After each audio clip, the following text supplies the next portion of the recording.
He leaned in his voice, a venomous whisper, meant for her ears, but loud enough for the table to hear.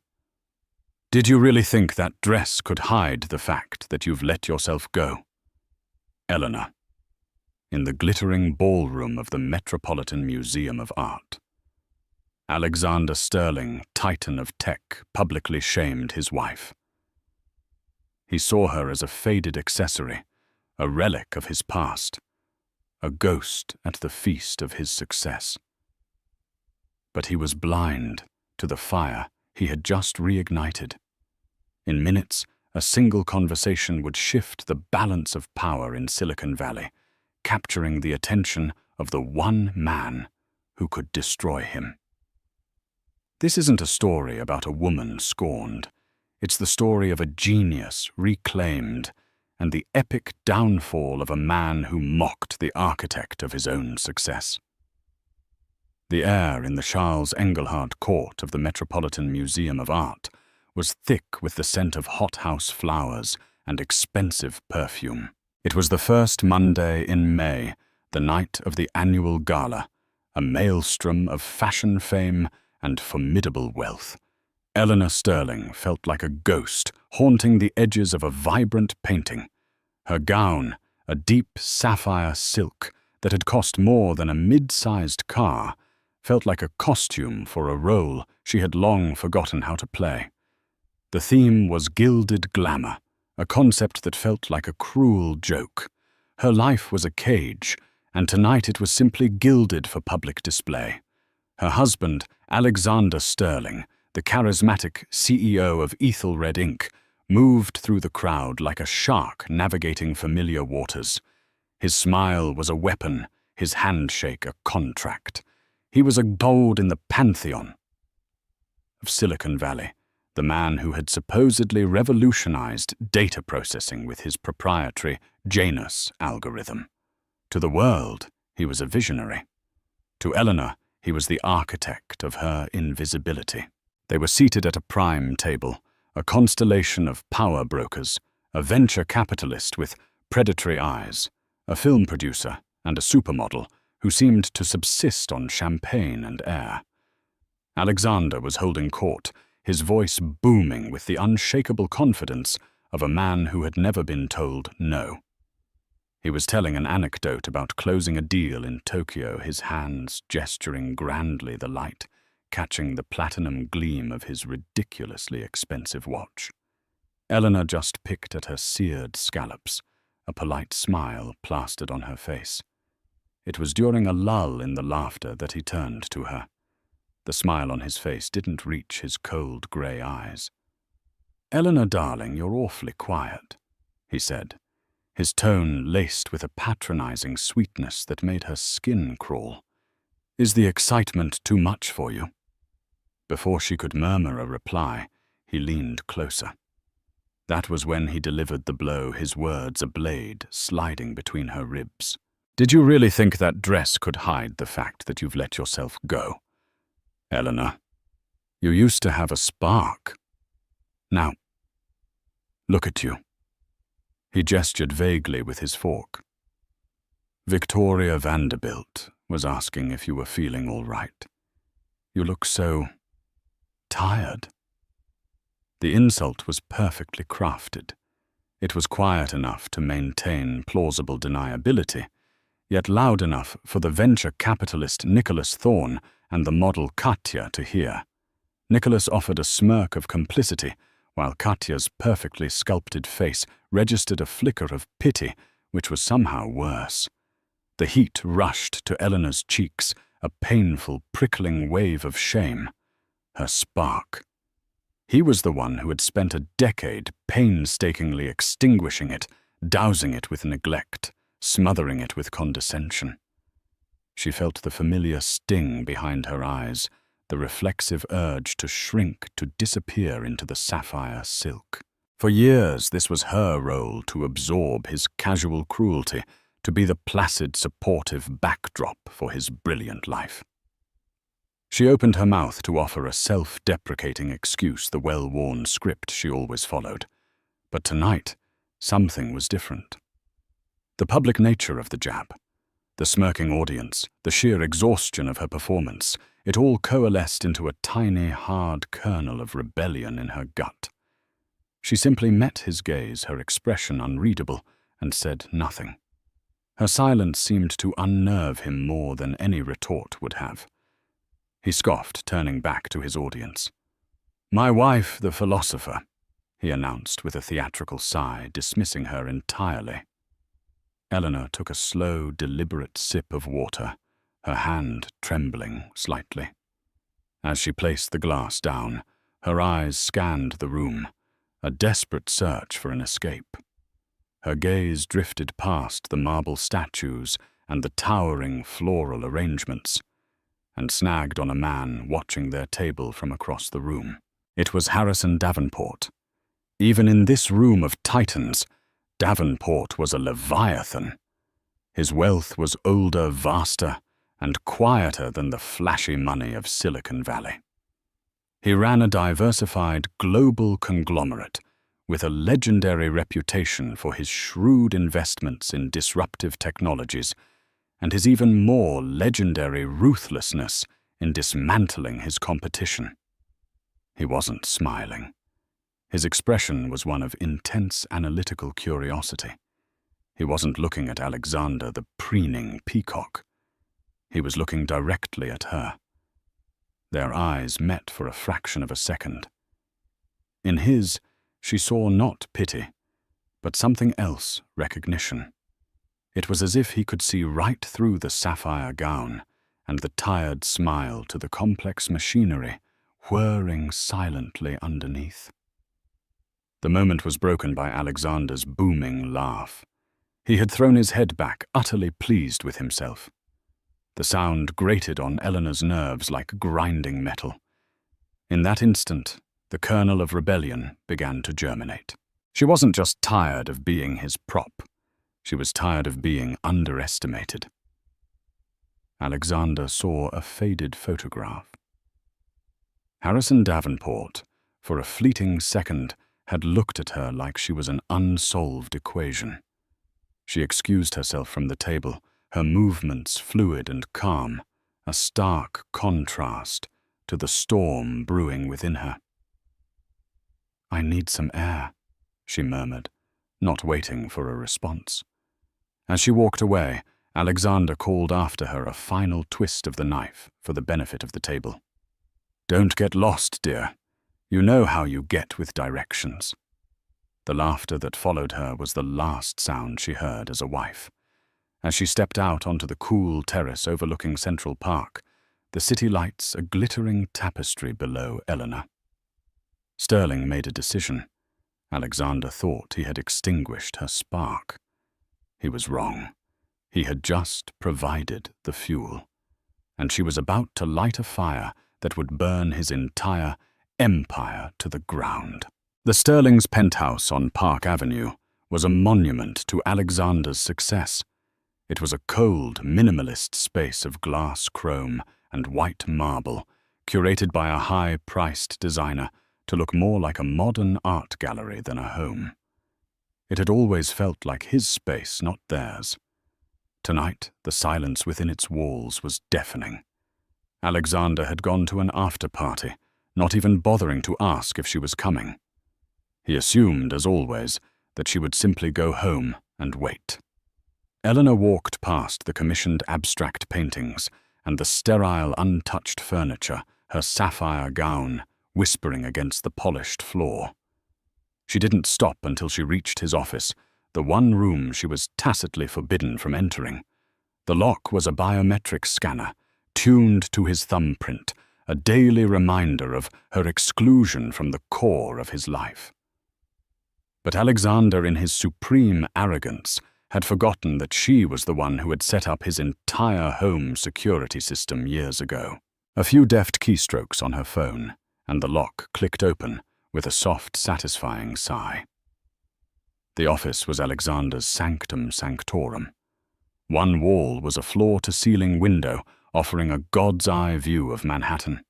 The others were lined with awards and framed magazine covers featuring his face. Forbes Wired time. the man who taught machines to think.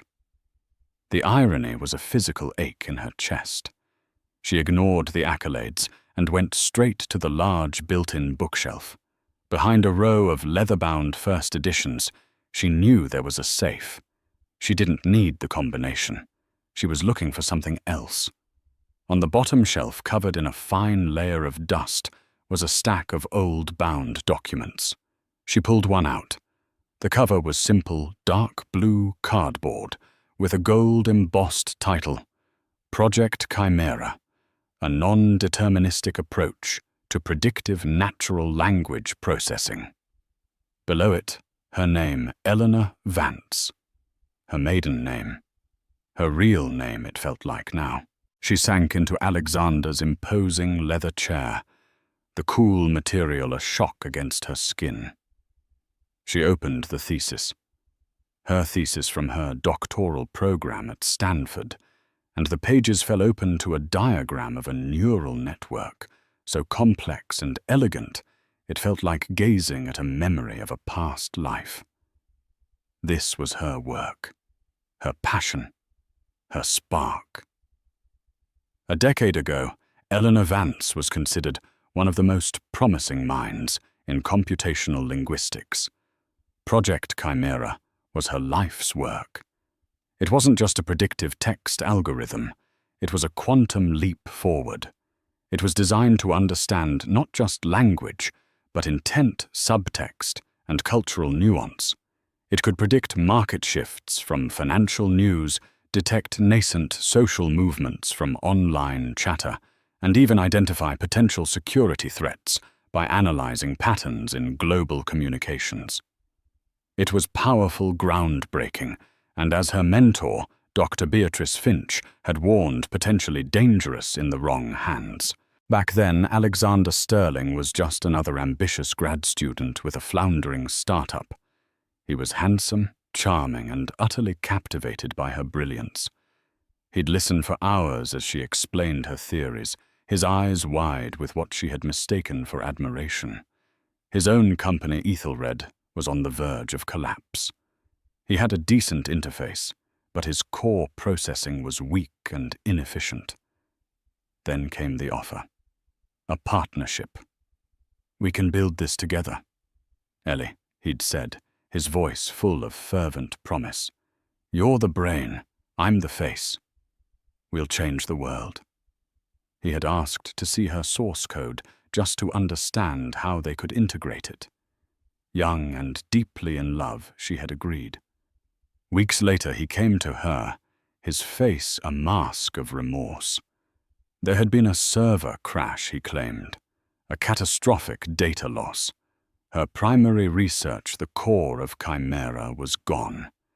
He was so convincing in his despair, so devastated on her behalf, that she had comforted him. She was heartbroken, her spirit crushed. The work of years had vanished. Alexander suggested she take a break from the intense pressure of academia. He was getting a new round of funding. He'd told her a miracle investment. They could get married, she could help him build the company from the business side, and they could rebuild her research later when they were stable. She had believed him. She had dropped out of her PhD program just months from completion. She married him, and she watched as miraculously Ethelred Inc. launched a new product powered by the Janus algorithm. It was a stunning success. It was also a pale, lobotomized version of her Project Chimera. He had stolen it. He had taken her brilliant, nuanced creation, stripped it down to its most marketable components, and passed it off as his own. The server crash was a lie. The loving partnership was a lie. Her entire life was a lie. The realization hadn't come in a single dramatic moment. It had been a slow, creeping dread that had crystallized over years of small humiliations. The way he would dismiss her opinions on technology. The way he would simplify conversations about his work when she was present. The way his eyes would flicker with fear whenever she'd mention her old research. He had not only stolen her work, he had systematically gaslighted her into believing she was no longer capable of it. He had buried Eleanor Vance under the weight of Mrs. Eleanor Sterling. Tonight at the gala, his casual public cruelty had not been an aberration. It was a calculated move to reinforce her cage, to remind her of her place. He mocked her appearance because he was terrified of her mind.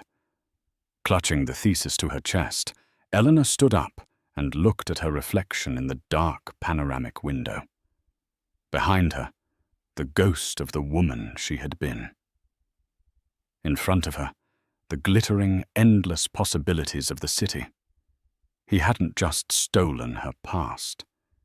He had stolen her future. A cold, clear rage settled over her, displacing the shame and the sorrow. It was the calm before a hurricane. He had taught machines to think using her work. Now she would teach him the meaning of consequences.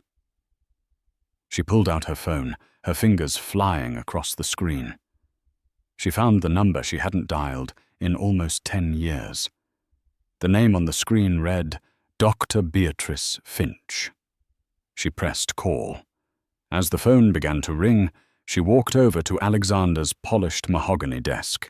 She picked up one of his heavy, ostentatious awards, a crystal obelisk for Innovator of the Year.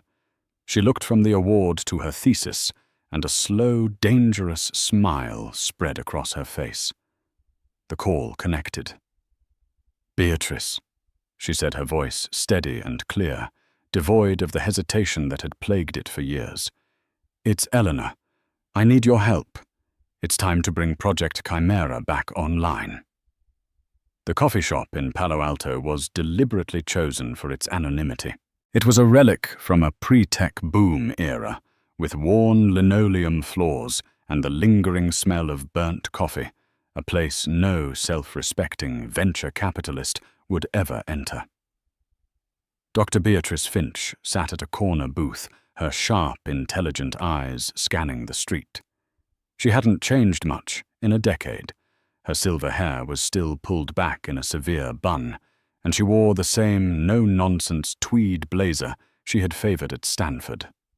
She was a legend in the AI community, a purist who had turned down fortunes to remain in academia, disgusted by the corporate plundering of intellectual property. When Eleanor walked in, Beatrice's stern expression softened for a moment. Eleanor no longer looked like the haunted, subdued woman from the society pages. The past 3 months had been a period of intense, clandestine transformation. She had moved out of the penthouse and into a discreet, rented apartment in a different city, telling Alexander she was visiting her ailing mother. The excuse was a temporary shield, one she knew wouldn't last, but it bought her the time she needed. Her physical change was the most obvious. The long, limp hair was gone, replaced by a sharp, asymmetrical bob that framed a face that was now lean and focused. She had traded her soft, passive designer dresses for tailored blazers, silk blouses, and sharp trousers. She had also started boxing at a gritty gym in an industrial district, not for self-defense, but for the discipline and the visceral thrill of hitting something as hard as she could.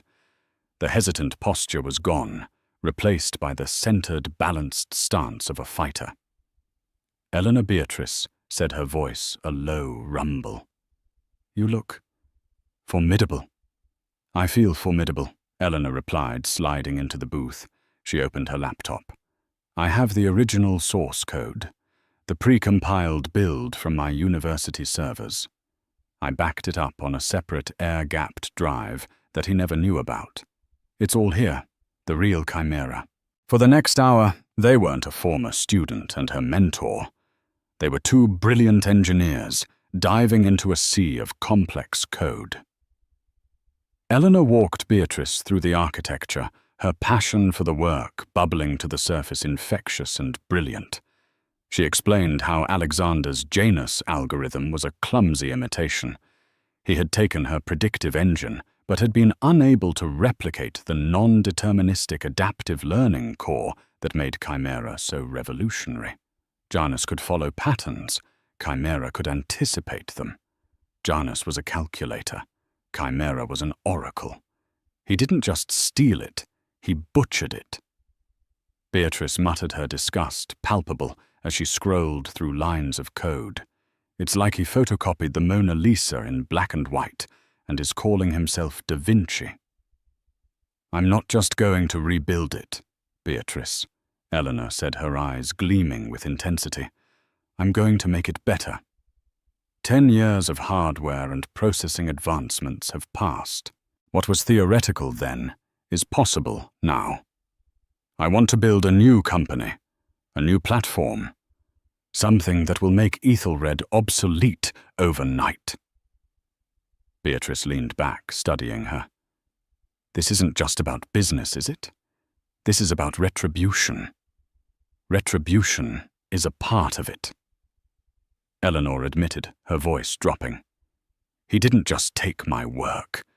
He tried to erase the person who created it. He made me doubt my own mind. This is about reclamation. I'm taking back what's mine. They codenamed the new project Phoenix. It was a fitting name for something rising from the ashes of her old life. They worked relentlessly. Beatrice called in favors securing server space at a university research lab under a pseudonym and recruiting 2 of her most trusted postgrad students, sworn to secrecy with ironclad NDAs. Their new headquarters was a sterile, windowless room in the sub-basement of the engineering building, a stark contrast to the opulent offices of Ethelred Inc. Eleanor worked with a ferocity she hadn't felt in years. She coded for 18 hours a day, fueled by coffee and a cold, burning anger. The complex algorithms and data structures that had once been her lifeblood came back to her as if they had never left. She wasn't just rebuilding Chimera. She was evolving it, integrating deep learning capabilities and quantum computing principles that were purely theoretical a decade ago. The Phoenix Protocol was becoming something more powerful than she had ever imagined. Meanwhile, Alexander's calls became more frequent, his tone shifting from annoyed to demanding. When are you coming home, Eleanor? This sick mother act is wearing thin. The Foundation's charity ball is in 2 weeks, and you need to be on my arm. My mother is still very ill. Alexander, she would reply, her voice a perfect imitation of the gentle, concerned wife, while her fingers flew across a keyboard, weaving a digital web that would soon ensnare him. Her double life was exhausting, but exhilarating. In the mornings, she would be on the phone with caterers and florists for the charity ball he insisted she organize, remotely playing the part of the dutiful society wife. In the afternoons and deep into the night, she was the chief architect of a technological revolution, a ghost in the machine, building the weapon of his destruction. One evening, after a particularly grueling coding session, one of Beatrice's grad students, a young man named Ben, looked at her with awe. "I've read your original thesis, Dr. Vance," he said, using her old name without thinking. It was years ahead of its time. How could you just stop? Eleanor looked at the reflection of her screen, at the millions of lines of beautiful logical code that formed the heart of Phoenix. I didn't stop, she said, her voice low and steady. I was paused, and someone just pressed play. She had found her spark again, and now it was a raging inferno. The only thing left was to find the right person to help her aim the flames. She knew exactly who it would be. She remembered the look in Harrison Davenport's eyes at the Gala, a look of recognition. He wasn't just a billionaire. He was a kingmaker and a king-breaker. And he hated Alexander Sterling. The ivory tower of ethyl red ink was beginning to show cracks. From the outside, the gleaming glass skyscraper in the heart of San Francisco was a symbol of impenetrable success. But inside, a quiet panic was setting in. The flagship Janus algorithm, the engine driving their multi-billion-dollar valuation, was starting to sputter. A major client, a global logistics firm, had just terminated their 9-figure contract, citing persistent inaccuracies in predictive analytics. The stock, once a darling of the Nasdaq, had dipped by a worrying 8%. Alexander Sterling was feeling the pressure. He strode through the open-plan office like a caged lion, his famous charm replaced by a short-fused temper. He tore into his lead engineers in public, his voice echoing through the cavernous space. "This is unacceptable. Our algorithm is supposed to be the best in the world. Why is it failing?" The engineers couldn't give him an answer. The code was a black box to most of them. Only Alexander had the highest level access to its core programming. They didn't know that Janus was a stolen, incomplete system, and that its predictive models were hitting the limits of their stolen design. It couldn't adapt. It couldn't truly learn. It could only parrot the past, and the future was becoming too complex for it. His frustration seeped into his personal life. His calls to Eleanor grew more aggressive. "I don't care how sick your mother is. I need you back in San Francisco, now. We have appearances to maintain. People are starting to talk. I'll be back when she's stable, Alexander."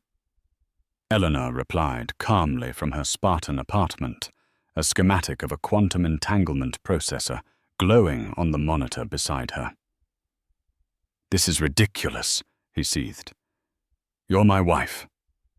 Your place is here with me. What are you even doing there all day?" "I'm reflecting, Alexander," she said, a double meaning he was too self-absorbed to notice. "On our life. On our partnership." Her cool detachment infuriated him. He had always been able to control her with a sharp word or a dismissive gesture.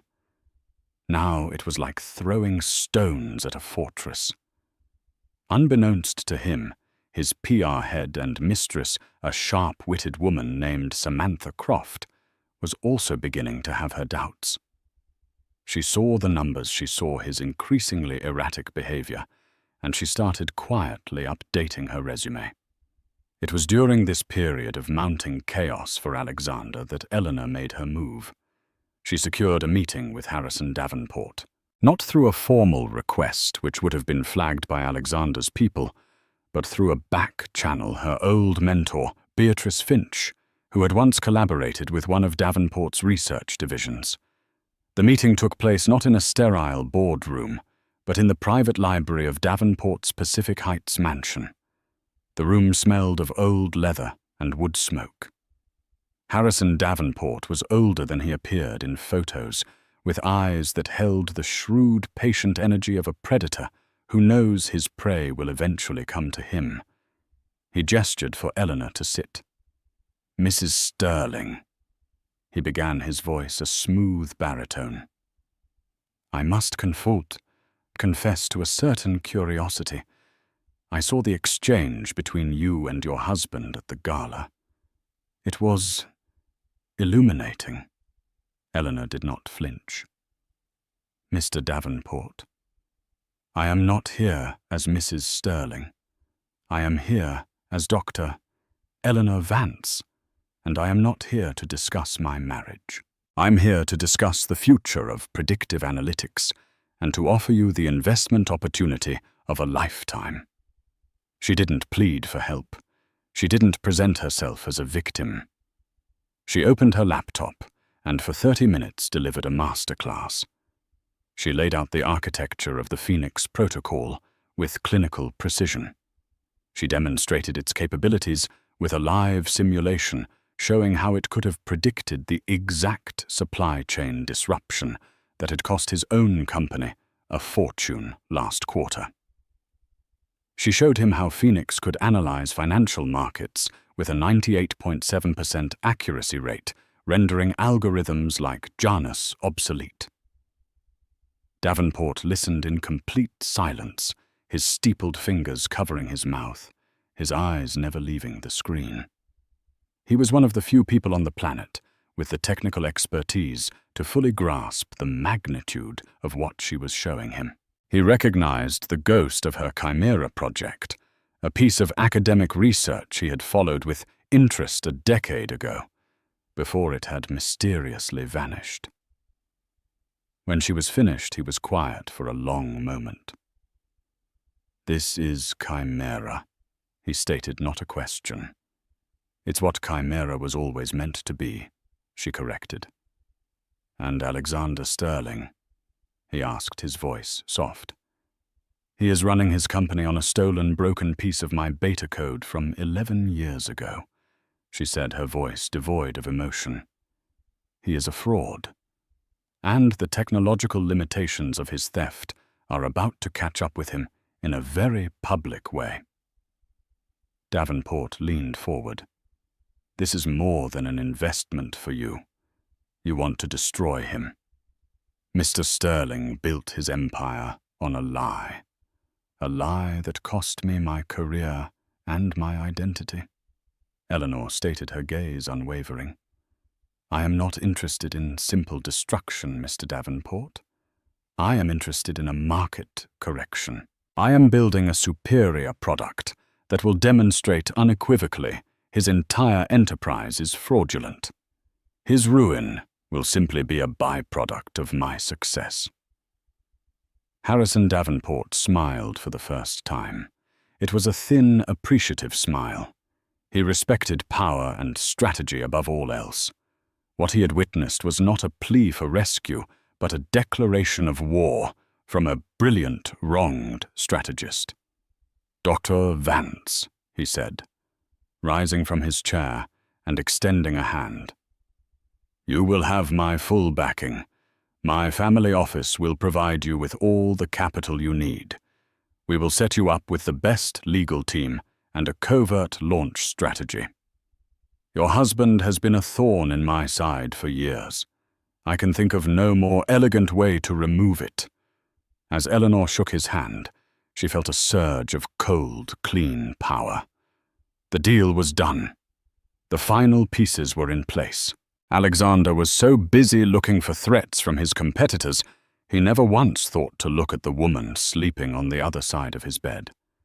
He was about to learn that the greatest threat to his kingdom was the queen he had long forgotten he'd imprisoned. The Innovate X Tech Summit in San Francisco was the undisputed mecca of the technology world. It was a 3-day spectacle of product launches, venture capital deal-making, and colossal egos. The keynote address on the final day was the most coveted spot, a coronation for the reigning king of the industry. This year, that king was Alexander Sterling.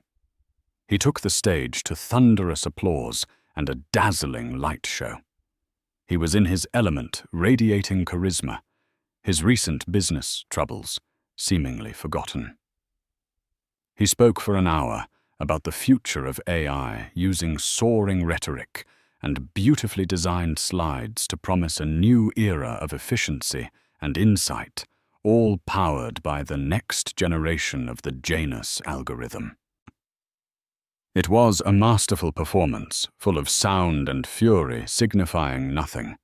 Ethelred is not just a company, he concluded, his voice ringing with false modesty. It is a promise to unlock human potential. He basked in the standing ovation, a triumphant smile plastered on his face. As he walked off stage, he glanced at the schedule on the monitor. The next slot was a last-minute addition, a 30-minute presentation by a stealth startup. The company was called Oracle, and the speaker was listed as Dr. Eleanor Vance. He felt a faint, dismissive flicker of recognition at the name, but couldn't place it. He shrugged and headed for the VIP lounge, ready to accept the adulation of his peers. Back in the main auditorium, the crowd was beginning to thin. Most of the major press and investors followed the keynote speaker, but a few remained, including Harrison Davenport, who sat quietly in the third row, and a handful of influential tech journalists who had received a cryptic tip from Davenport's office that this next presentation was not to be missed. The lights dimmed, and Eleanor walked onto the center of the stage. There were no flashing lights, no booming music. She wore a simple, impeccably tailored black pantsuit.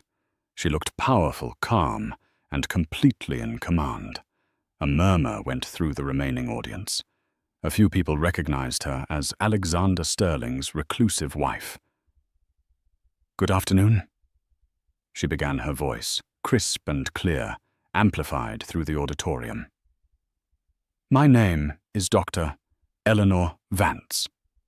A decade ago, I was a doctoral candidate at Stanford, and I authored a thesis on a new form of predictive natural language processing. I called it Project Chimera." She clicked a button, and the massive screen behind her lit up not with a corporate logo, but with the cover page of her old thesis. Chimera was designed to be a truly adaptive intelligence, capable of understanding context, nuance, and intent. It was designed to evolve. But my research was stolen, simplified, and rebranded. For the last 10 years, you have known it by another name, the Janus algorithm. A collective gasp went through the room. The journalists began typing furiously. In the VIP lounge, a junior executive rushed in and whispered urgently to Alexander. His smile froze on his face. On stage, Eleanor was just getting started. She didn't raise her voice. She didn't need to. Her evidence was the show. "The version of my work that Ethelred Inc. has been selling you is fundamentally flawed. It is a pale imitation of the original concept. It is a closed loop, incapable of true learning, which is why its predictive accuracy has been declining for the past 18 months. The screen behind her shifted, displaying a side-by-side graph showing Janus's declining performance metrics against real-world data. It was a brutal, undeniable visualization of Ethelred's core failure. "My husband is a brilliant marketer." She continued the word husband, landing with the force of a hammer blow. "He sold the world a story. But he could not replicate the soul of the machine. He did not understand the architecture, because he did not create it." Alexander, his face pale and contorted with rage, was now standing at the back of the auditorium, flanked by his security. He bellowed, "Security! Get her off that stage. She's hysterical," but no one moved. The audience was transfixed. "For the past 6 months, my team and I have been building what Chimera was always meant to be," Eleanor said, her voice rising with controlled passion. "We call it Oracle." She began a live demonstration. She fed the Oracle system live, real-time data streams, global stock tickers, news feeds, social media chatter. The screen filled with elegant, complex visualizations as Oracle processed the information. Then it began to make predictions. It predicted a fractional dip in the Eurozone market in the next 5 minutes. It identified a coordinated disinformation campaign originating from a server in Eastern Europe. It cross-referenced geological sensor data with weather patterns to predict a potential landslide in a specific region of the Andes. The auditorium was utterly silent. This was not an incremental improvement. This was a quantum leap. This was real AI. Then came the final devastating blow. "I know Mr. Sterling will deny this," Eleanor said, turning her gaze to the back of the room, meeting Alexander's furious eyes. "He will claim this is a lie, a fabrication. But some things cannot be fabricated." The screen changed again, displaying a string of source code. This is the core of the Janus algorithm, and embedded within it, hidden under layers of compilation, is a digital watermark, a cryptographic signature I embedded in my original work at Stanford, a string of code that is unique to me. The watermark was highlighted on screen. It wasn't a complex equation. It was a line from a poem. My name is Ozymandias, King of Kings. Look on my works, ye mighty and despair. Her final slide appeared. It was a scanned copy of an email dated 11 years ago, sent from Alexander's student email address to hers. The text was damning. Ellie, this is incredible. I ran the diagnostic on the Chimera source code you sent. This will save us. No one needs to know where it came from. This will be our secret. I love you. The room erupted. Camera flashes strobed like lightning. Alexander stood frozen, his face a mask of disbelief and horror. He had been publicly, surgically, and irrevocably dismantled. He was no innovator. He was a thief, and the woman he had dismissed, mocked, and tried to erase had just become his executioner. She looked at him one last time, from the stage her expression not one of triumph, but of finality. She had not come for revenge. She had come to collect a debt, and the payment was his entire world. The fallout was not a slow decline. It was a digital age guillotine. Before Eleanor had even stepped off the stage at InnovateX, the world was already reacting. The hashtag Sterling Scandal was trending globally on Twitter. The journalists in the room smelling the biggest tech story of the decade were filing their reports live, the damning evidence from Eleanor's presentation spreading through the internet like a virus. By the time the markets opened in New York, the next morning the great unraveling of Alexander Sterling had begun in earnest. Ethelred Inc.'s stock ticker symbol AET was in freefall. It plunged 60% in the first hour of trading before the Nasdaq mercifully halted it. Investors from massive pension funds to retail stockbrokers were dumping their shares in a panic. The company that had been worth over $80 billion yesterday was now hemorrhaging value by the second. Alexander found himself trapped in a nightmare of his own making.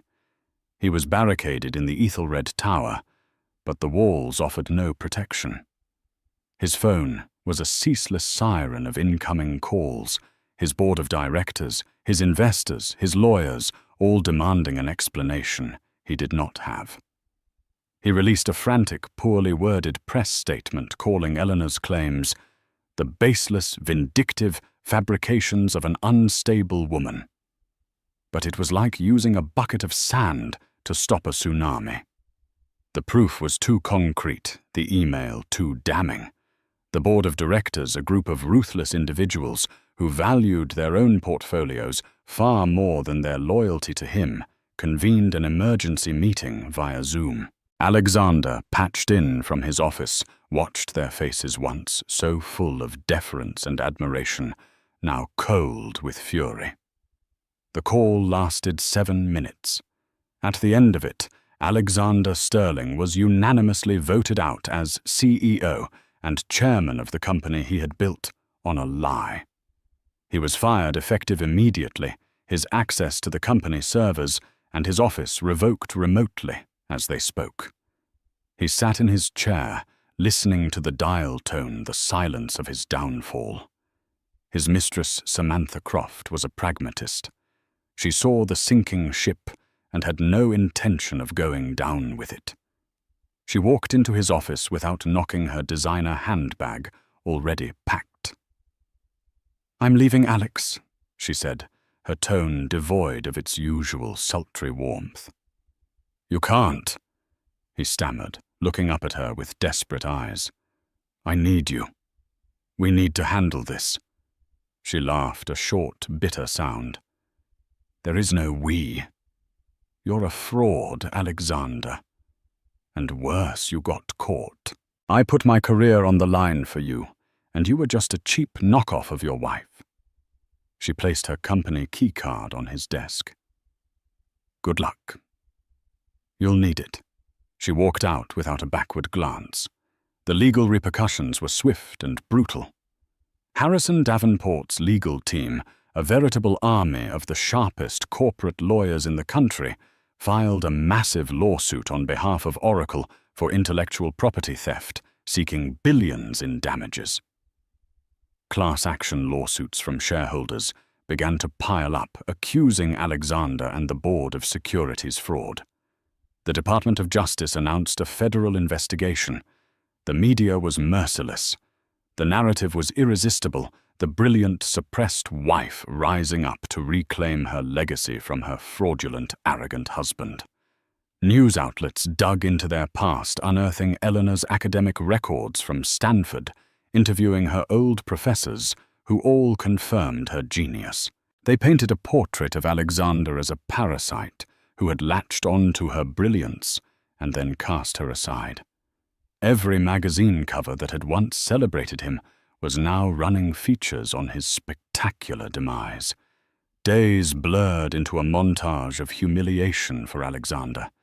He was hounded by paparazzi every time he left his penthouse. He spent hours in depositions with lawyers who dissected his life with cold precision. He tried calling Eleanor, sending her dozens of texts and emails that swung wildly from furious threats to pathetic pleas for forgiveness. All of them went unanswered. She had blocked him on every conceivable platform. She had excised him from her life as cleanly as a surgeon removing a tumor. He found himself alone in the vast, sterile penthouse, a prisoner in his gilded cage. The art on the walls seemed to mock him. The panoramic view of the city, once a symbol of his dominion, now felt like a reminder of everything he had lost. One evening, drunk on expensive scotch, he stumbled into his office. Her old office, he realized with a jolt, and saw the indentation in the dust on the bottom shelf where her thesis had been. It was in that moment of drunken clarity that he finally understood. He hadn't just underestimated her intellect, he had underestimated her patience. For 10 years she had watched, and she had waited. He had thought her silence was submission. He realized now it had been observation. She had been gathering data. And then she had executed her plan with the same ruthless, logical precision with which she wrote her code. He had never really been in control. He had just been a bug in her system, and she had finally definitively debugged her life. 1 year later, the world looked very different. The name Alexander Sterling was now a cautionary tale in business schools, a synonym for hubris and fraud. Ethelred Inc. was a carcass picked apart and sold for scrap in a bankruptcy auction. The great unraveling had been total. After a lengthy and humiliating series of court battles, Alexander was left with a fraction of his former fortune, his reputation permanently destroyed. He was a pariah in the world that had once worshipped him. In stark contrast, the name Dr. Eleanor Vance was on the lips of everyone in the worlds of technology, finance, and media. Oracle, her company, had become the new gold standard in AI and predictive analytics. Its headquarters, a sleek, environmentally sustainable campus in Silicon Valley, was designed to foster collaboration and transparency, the antithesis of Ethelred's cold, hierarchical tower. Oracle's IPO was the most successful in a decade, and Eleanor, as the founder and majority shareholder, was now one of the wealthiest and most influential women in the world. She was on the cover of Forbes, not as a society wife, but as the architect. Wired magazine dedicated an entire issue to the elegance of her Phoenix protocol. But for Eleanor, the success was not about the money or the fame. It was about the work. She was finally doing what she was born to do, surrounded by a team of the brightest minds who respected her, not for her name or her wealth, but for her intellect.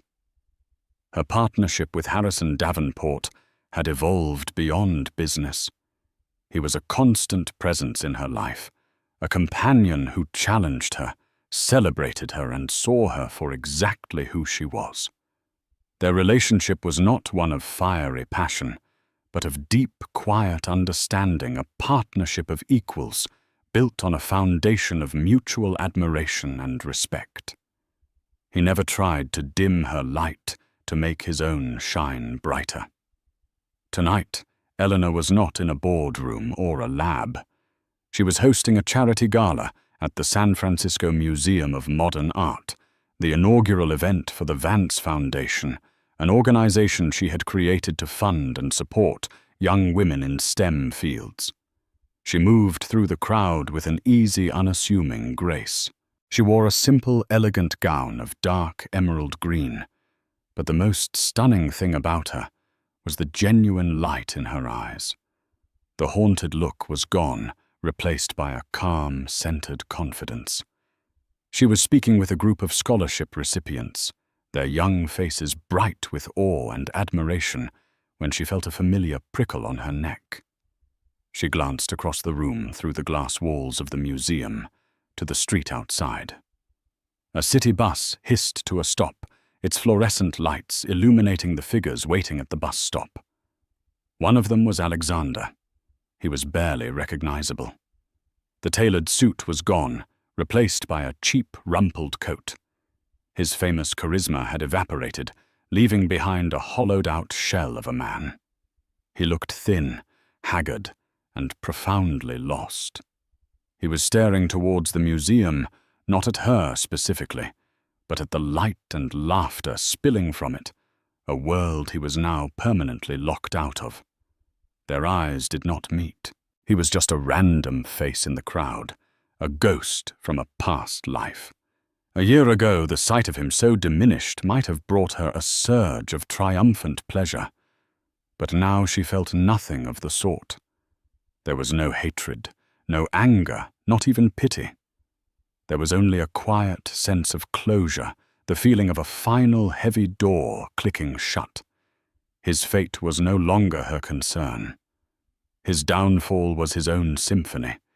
She was busy conducting hers. Harrison came to her side, handing her a glass of champagne.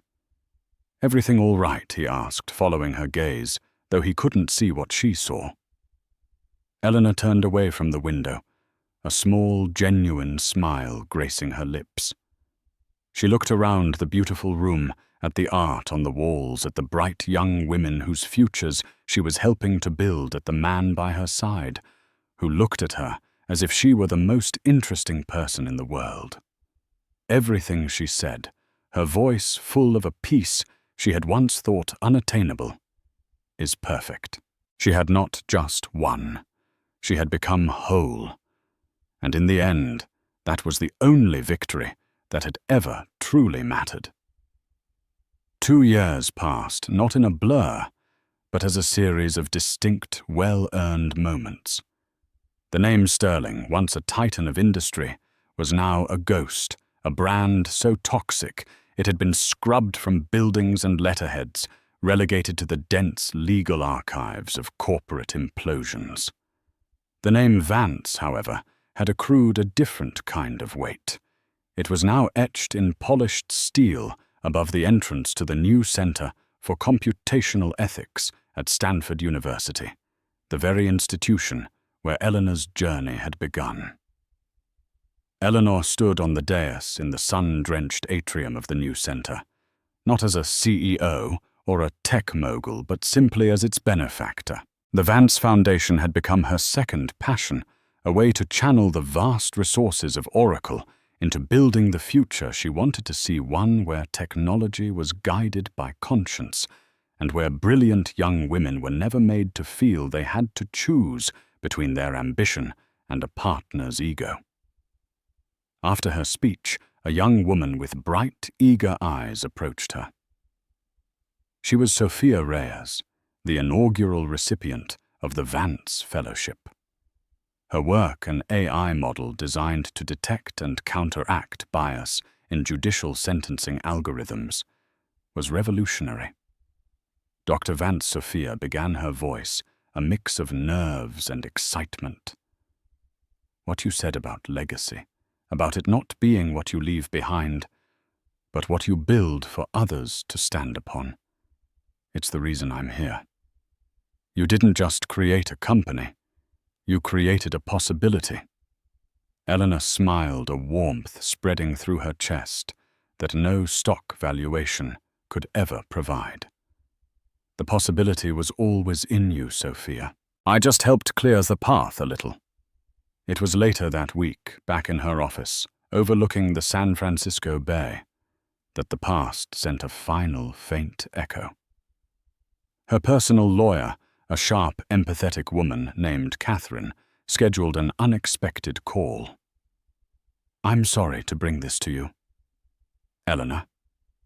Catherine said, her tone professional but gentle.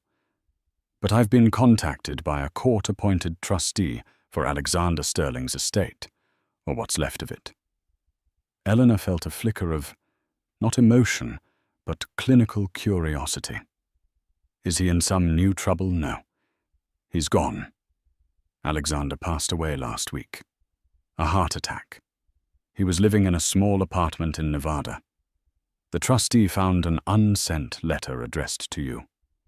Given the history, they felt it was appropriate to ask if you wanted it before it was simply destroyed with his other personal effects.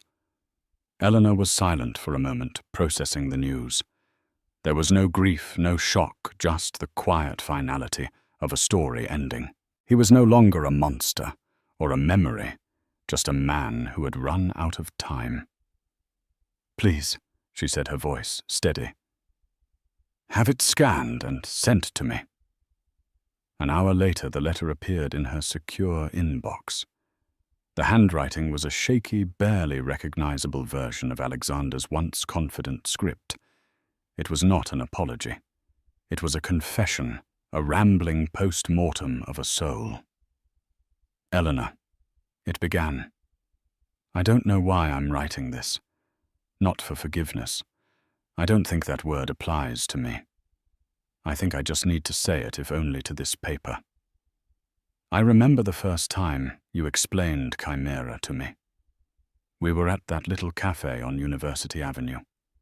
You drew the entire neural network on a napkin. You weren't just smart. You were on fire. Your mind burned so brightly, and I was cold. I was a fraud then, just as I am now. My startup was a joke. I had the charm, the patter, the face, but I had none of the substance. When I looked at you, I saw everything I wasn't, and I wanted it. I thought if I could possess you, I could possess that light. I told myself I loved you. Maybe I did, in my own broken, selfish way. But what I really loved was the idea of being the man worthy of you. When I stole your work, it was the most terrifying and exhilarating moment of my life.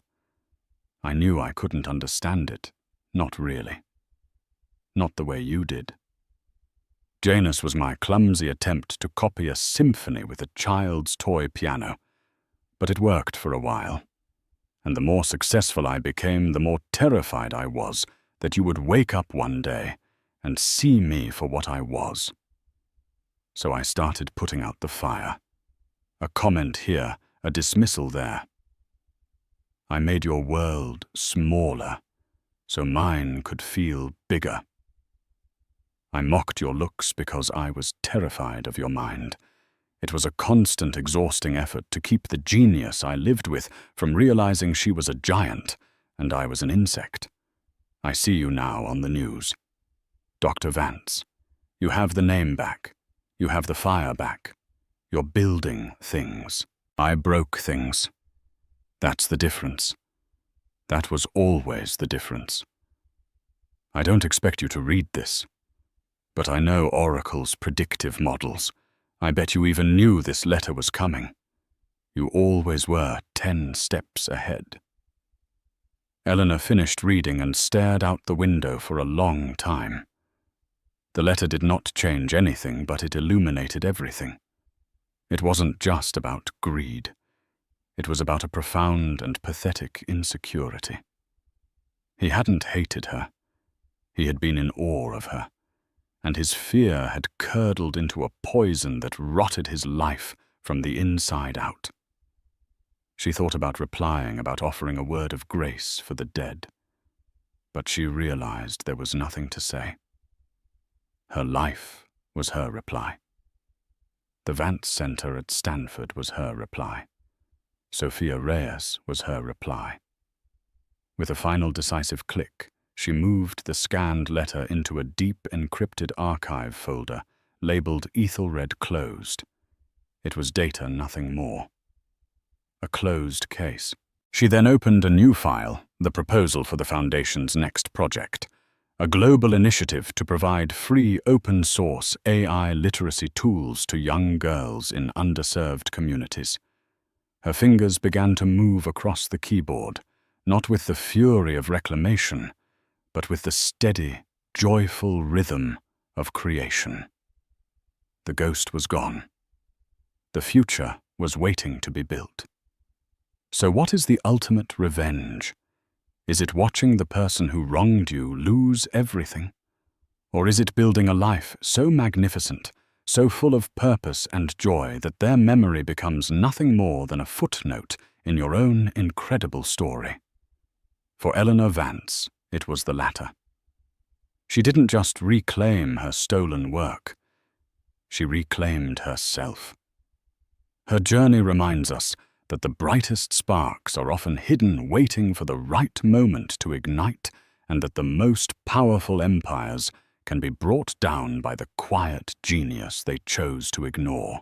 It's a testament to the fact that your value is not determined by who you're standing next to, but by the power and brilliance you hold within. If Eleanor's story of reclamation and triumph resonated with you, please give this video a thumbs up. Share it with someone who needs to be reminded of their own inner power.